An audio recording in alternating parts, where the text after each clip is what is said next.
Listening to the grassroots is essential, not only for a leadership race, but to win a general election. I'm with Jim Karahalios, and he is essentially the conscience of the PC Party of Ontario. He's the man that started Axe the Carbon Tax and Take Back Our PC Party. And lo and behold, it was in protest of the direction that Patrick Brown was taking the party. Well, that was then, this is now. Brown is gone. Jim is back and has been formally apologized to. And we have a new leader. Don't know who quite yet. But what do you make of that? First of all, Jim, a whole lot of nothing was determined tonight, eh? Well, finally, Jim Karahalios is back at a PC Party convention, Dave. Because the last convention they had, they threw me out because I was campaigning against Patrick Brown's carbon tax. Last time I talked to you last week at the debate, we said it was going to be a nail-biter, a coin toss, I told you, and that's what it seems like it is tonight, because they've wrapping up the convention and they are still counting ballots. So we don't know which way it's going to go, but it is a nail-biter. But after months of campaigning, one thing is clear. We've got 4 candidates all against the carbon tax. And Tanya came out of the gate against the corruption in the party and the themes of the Take Back Our PC Party. Doug agreed with her. So we've seen where the direction of the party's gone recently going in this leadership. And Jim, in the Department of Misery Likes Company, you were kicked out of a convention. So too were we as the members of the media, not given an official excuse. But I mean, what do you make of that kind of vindictiveness that they would look upon, you know, a conservative-leaning media outlet as media non grata? Well, there's a disconnect between what's going on at the top of this party and the grassroots. Look, it's evidence right here. I'm a former member who was running 2 campaigns, one against the carbon tax and one about the corruption in the party and having proper governance of the party. So think about this. We just had a leadership campaign where all 4 candidates were talking about opposition to the carbon tax and corruption in the party. So the themes of this campaign were driven by someone they threw out of the party? That's a disconnect between what's going on the ground and the grassroots and what the people that are running the party think about that. There's a huge disconnect. It is astonishing, and assuming that it is indeed Doug Ford who is the new leader, I mean, my goodness, what a 180 switch. A leader, Patrick Brown, who was making this party liberal light, if you will, to someone who is on board with the issues that are near and dear with your heart, first and foremost, no carbon tax. Well, if Patrick Brown ran on a pro-carbon tax, I don't care what the PC Constitution says, he would have never been leader of the party. But we're seeing the votes,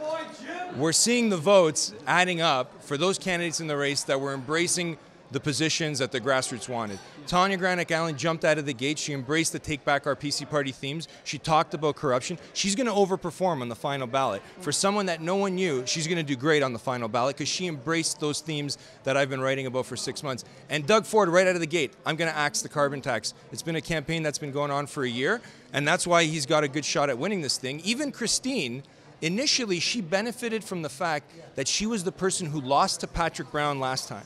She started out of the gate as the anti-Patrick Brown candidate. She made the right choice on the carbon tax. She finally came around to agree that the Constitution had not been followed, and they benefited. Caroline, on the other hand, who took 2 days to figure out what her position was on the carbon tax, and who couldn't admit that there was an issue with the party because she was Patrick Brown's star candidate, she underperformed, or it looks like she's going to underperform, on the final ballot.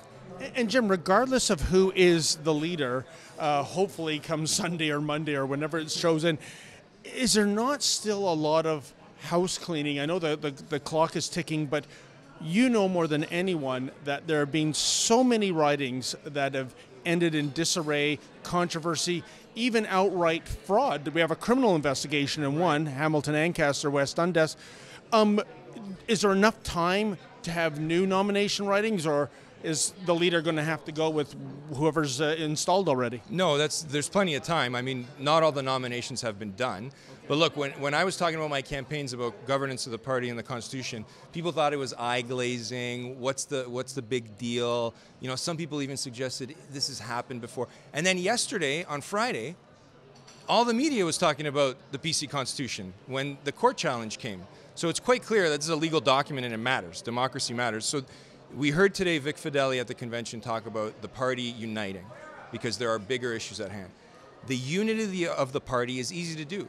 The next leader has to step forward and say, we're going to follow the Constitution of the party and we're going to listen to the grassroots. It's not a really dramatic question or a difficult thing to do, the next leader is going to have to address these things. And those nominations that were not done in an open, public, democratic fashion, Tanya Granick-Allen took the lead on that. Doug has agreed with her. And I'm hoping whoever comes out ahead is going to make the right call on those.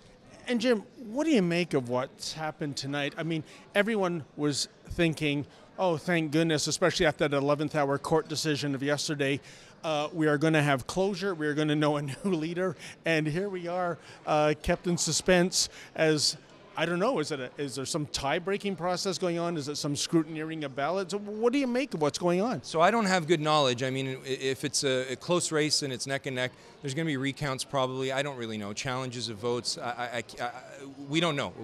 They've been locked in a room. But this is an example, a highlight or an anecdotal example of what happens in an association or a political party when the rules are not followed and the constitution of the party is not followed for 2 or 3 years. When you park it, and when the party needs to come together, and you've dismissed the constitution in the past, this is what happens at the end.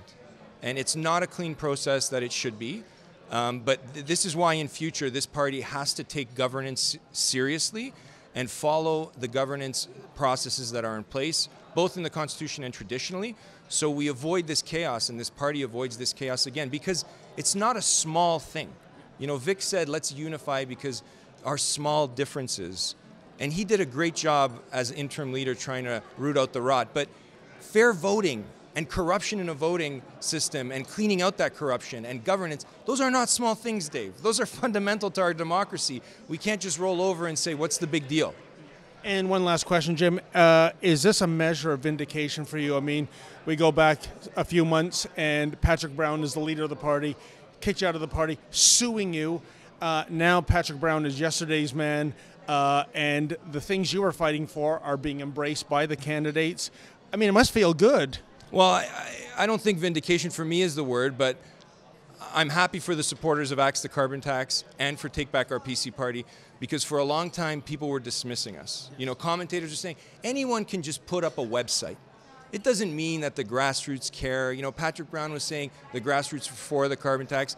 So it is vindication for those supporters who came and supported Axe the Carbon Tax and Take Back Our PC Party, and candidates like Doug and Tanya embraced the message that these supporters wanted to hear, and Caroline and Christine came around at the end of the campaigns. So yes, grassroots campaigns matter, and a leadership race is not the time to come up with new ideas, and that's why grassroots campaigns matter, because they affect the vote, and listening to the grassroots is essential, not only for a leadership race, but to win a general election. You know, it's funny, I see so many people walking by, they recognize you, they're doing thumbs up, somebody yelled out, hey, way to go, Jim. So, again, good for you, Jim, and thank you for spending time with us. I'm always looking over my shoulder. You're welcome back here. We're not welcome here. I'm looking. I don't want that McGilla gorilla security guard to give us the bums rush again. So thank you so much, Jim. Okay. Hey, folks, have you heard the Rebel has a brand new app? Please download the Rebel app and take the Rebel with you wherever you go.